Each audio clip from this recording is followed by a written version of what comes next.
Yo, what's up, YouTube? Welcome back to J3 Entertainment. We got a brand new movie review for you guys today. Yes, sir.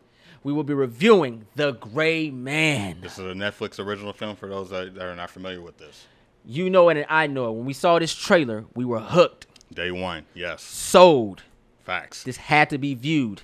You know how we get down with action genre movies. Not just on Netflix. I searched around and luckily we found a Q&A session. You ain't lying. We were blessed. We were. I had fun. We had fun. In this review, we will talk about that experience with that Q&A, but that'll be later on in this review. Oh, yeah. You guys are going to enjoy that, too. Yeah. So we got to go on and get into this review because that's why you guys are here. Facts. First thing first, let me explain how we like to review film and television shows on J3 Entertainment. This is a spoiler-free review. So we won't be spoiling anything for you guys because we want you guys to experience it in theaters or at home on Netflix. We like to talk about the good and the bad. Then we go ahead and give you guys a grade. But because we went to that Q&A, we're going to go ahead and throw in that experience a little bit. Sounds then good we to give you me. guys a grade. Yeah. Yeah. You ready to get into this? Let's get it, bro. Let's get into that good. All right, man. So first things first, this movie set a very strong impression with me with the characters and the world building, man. Yeah. I'm not really familiar with this, but I knew of it. And since this is an adaptation of the very first book, it got me interested. It wanted me to read some more. And I got a fun experience, man, because I was learning as I was being entertained. Very fast paced. Yes, yes. Yeah. And we have to thank the Rosso brothers for that. They directed this. Anthony and Joe Rosso came in clutch with this one. This is something that I want to continue to see them do. It took us back to the way Winter Soldier was, and it gave us a little bit more. And granted, we had Cap in this, you know what I'm saying? But, you know, it was very interesting seeing their take. They took so much of the action thriller movies that we adored from 80s to 90s to the early 2000s. Yes. We had a lot of Michael Bay in this, and I was very intrigued by that. You know, it ain't Michael Bay, but goddammit, you're trying, and I love it. I love it. I love it. You know what I mean? That effort is there. Yeah, we had some nice Quentin Tarantino action scenes, you know. We had some nice 80s, you know, I guess you could say choreography. Okay. But we also had a lot of this Korean action going on in this. Yeah, we did.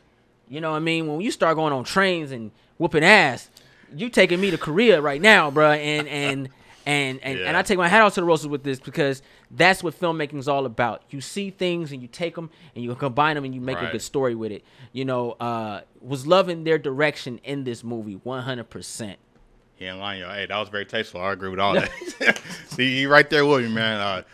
This movie, The Gray Man, has very creative action, I will say, as well. It's very shot well in the way they use the camera. How there's, I don't know if you guys caught it, but it was like tracking shots where sometimes you were following a person that was running and then it would go straight to a vehicle car. Yeah. And then we would do like 360 aerial turns. That was fire. I've never seen that before. That was that Korean Michael Bay. It was like traditional, like he fused a lot. One continuous like track shot, and I'm like, you can't normally do that with a Panavision camera. So I'm like, this is crazy because these are normal angles that you don't normally see. Yeah. And it was a lot of that in the movie, like letting you know something's about to happen, and they were building suspense. Even in the drama scene when somebody's walking into a hospital, camera's just like going through the audience and going through the crowd. And very creative. That they took a lot of that from what was the movie we watched? The last one with Donnie Yen. Raging Fire? Raging Fire. Raging Fire. They took those fight scenes from that too. Yeah, yeah. Very international genre influence. Yeah. Very creative action, a lot of set pieces too. They really were telling the truth when they're like, this is a nonstop ride. It lives up to it. Yeah, it sure does. Yeah. The action is just it's breathtaking. You know what I mean? It's sad that this genre of action, this style of action, is low-key dying out. Because this is what I love to watch. Yeah. When the speakers rumble and they're not rumbling bull crap, they're actually showing you something. Yeah. You're seeing it's a scene in the beginning. I was just blown away. Probably one of my favorite scenes of the whole movie because the way they handled it with the explosives and the lighting and color and the action. You know, Ryan Gosling coming in with this faceless look. And it's like, yo, I roll with that Terminator look, man. This that Blade Runner he was running, you know what I mean? Yeah. And they adapted so much of their characters that they had they played in previous roles, and they brought it all into one. And it's one of those roller coasters where it's familiar, but you enjoy it, man, and you can always go back and watch it. It's that part, yeah. Overall, the action and the directing for me was just on point. Okay. I'll speak a little bit on the actors, man. I really enjoyed this diverse cast, man. They all brought something to the table. Every character is very interesting, even with minimal screen time, even with more screen time. They all came in and played their roles to a degree, and they added to the narrative. These characters are so interesting.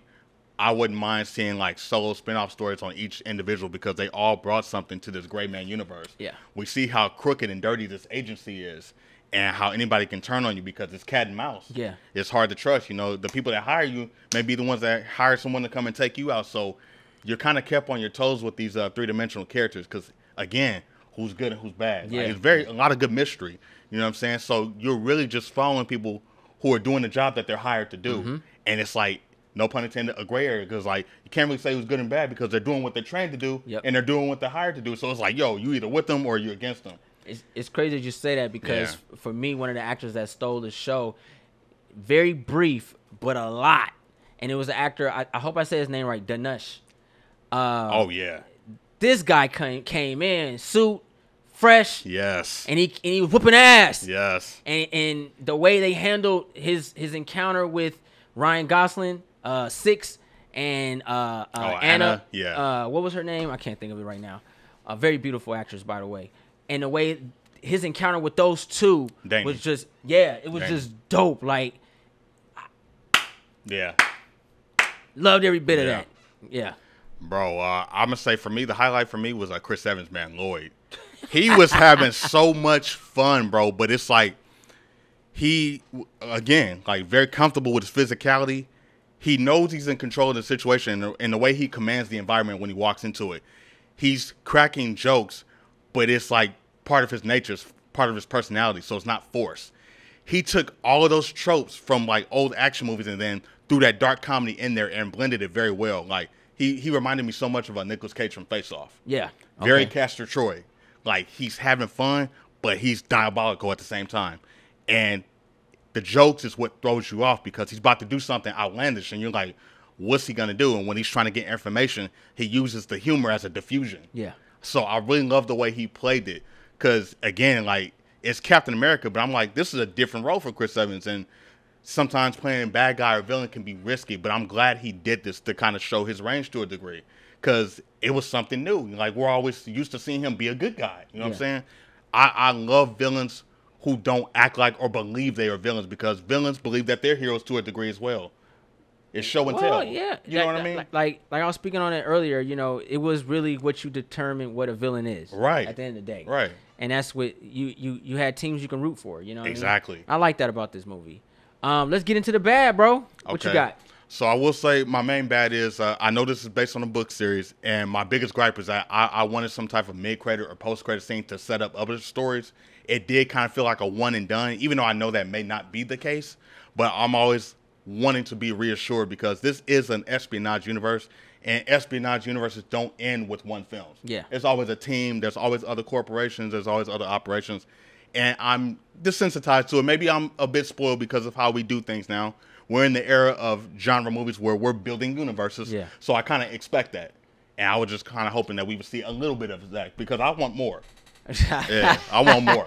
I'm just being honest. Yeah, you know what? The ending was a little bit left me hanging dry. Yeah. You know what I mean? I was like, man, I could have seen how this would end. Right. You know what I mean? But that's the beauty of film. Right. That's the beauty of building those cult classics. It is mystery, so I get the reason coming in like, yo, we want more. You know, it happens. It's what if. For me, a bad has to go into the CG that was put in this movie. Yeah, granted, these actors can't do some of these moves. I get it, but you could see it sometime. Okay. And I really blame Tom Cruise for that. I blame Tom Cruise and Keanu Reeves because they're so good in their own native action movies that, you know, they do most of their stunts. That's the playoffs. Yeah, those are the finals. And when they come in and you get, your eyes are just like, this is what I see. Right. You know what I mean? Like, hell, even in Expendables 1, when Sylvester Stallone was trying to run, you see it. And you know what I mean? It ain't CG. And some of the stuff, granted, it was outlandish and dope, but some of the CG, you saw it and it was like, I saw that. Okay, yeah. that looked like Doctor Strange. He was going through the portals. Like, you know what I mean? You can see it. And it kind of took me back one time. But then I understood. And, you know, I still enjoyed the movie. But I thought the CG is what really kept this movie from getting that grade that I wanted to give it, because it had so much going for it, man. Just directing and everything. But, you know, you can't do everything. But, you know. You got any more dislikes? Nah, I'm good. For me, the music wasn't very memorable. I thought in this type of movie, the music would just hit to a certain degree, like bam, bam, bam, bam, bam. The music did draw back a little bit for me because I was expecting. It goes back to, it's the action movies. You know, we grew up on Lethal Weapon. We grew up on, that saxophone. You know, Cobra and Rock and Rambo and you know, and then we got Mission Impossible and 007. Like, sometimes when you hit certain levels, like that music, I expected that orchestra, dun dun. Like, I'm expecting it. Like, yo, the music just kind of drew it back. Interesting. Okay. You know what I mean? And if we were doing a Jason Statham film, then I wouldn't care, because Jason Statham just like to whoop your ass and quiet. Yeah. He don't play no music. But this one, you cool. can hear it. But I thought it just wasn't really there for me. Like, you know, it wasn't. I agree, it wasn't like epic or anything. I'm with you on that. For a movie like this, but when scenes went down, yeah, but for that sound came in. But that's the sound. But it had a melody to it. I mean, unless you talking about when you talking about the Transformer sound when it was in the air. But besides that, you know what I mean. I think the music could have hit much better. But for the most part, that's kind of a nitpick of mine. You know, it's not really severe. You know, that's what I got. But let's talk about the experience, though. Right. So we went to the Q&A today, and it was really cool, really vibed, chill, mad fun, and we got a chance to meet everybody. Everybody was there. Well, from a distance, but you know, you get my gist. We were there. Yeah, it was live. We were there. I was in the facility. I was breathing the same air as them. It was live, yeah. So we got a little insight on process of what they did making the movie. They talked about their favorite fight scenes. They talked about the training of the stunts and stuff like that. The Russos talked about how they approached the project.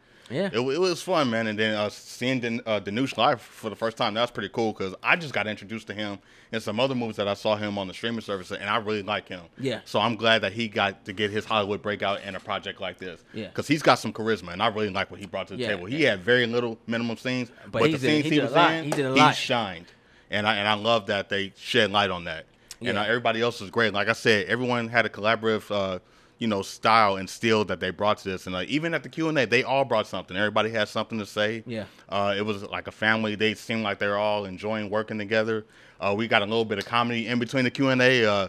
Cast members were hilarious, bro. Like, it was funny. We got a little comedy in there. They were very relaxed and chill. And I like that. Ryan Gosling has a very, cool vibe. Chris Evans, cool. Billy Bob is just sitting there chilling, bro. Like, I'm loving every bit of it. They were kickback. I ain't gonna lie though. Every time I looked at Billy Bob, I thought of Kurt Russell.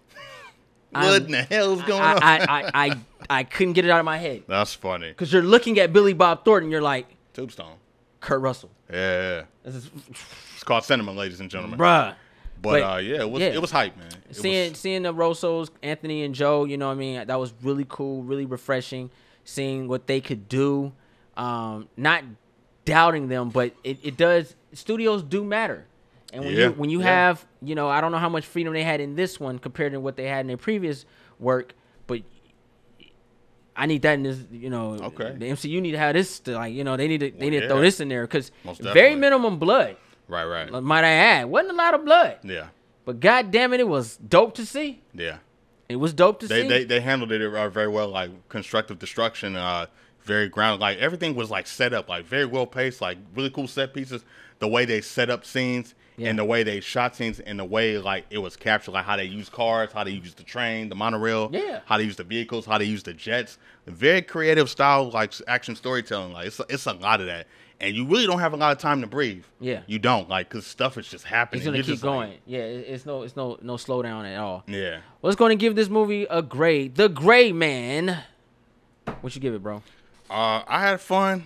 I want to see more. I'm interested in this world. I'm gonna read the books because I enjoyed the movie so much. I'm gonna give it 5 stars, man. It left a watery, hungry taste in my mouth. I need more Gray Man. I need adaptations. I need spinoffs. Give me this, because this movie was fire. I loved it. I really enjoyed the movie. Thought it was very interesting. It kept me up because I went in dead tired. Like, I'm it gave me energy. And when a show and a movie can give you energy, there's something special about it. He ain't lying. You know, I had so much fun with the character Chris Evans. I had so much fun with them, and I got a chance to laugh and go, oh, damn. Oh, I got a chance to clap when I saw something dope. Yep. You know what I mean? Yep. The only downside of the whole movie for me was just the CG in certain action portions. Okay. But I had a great time, and I think this movie's going to grow on me the more I watch it. But I'm going to give it a 4 out of 5 stars. That's fair, man. I'm with it. Hope you guys enjoyed the review.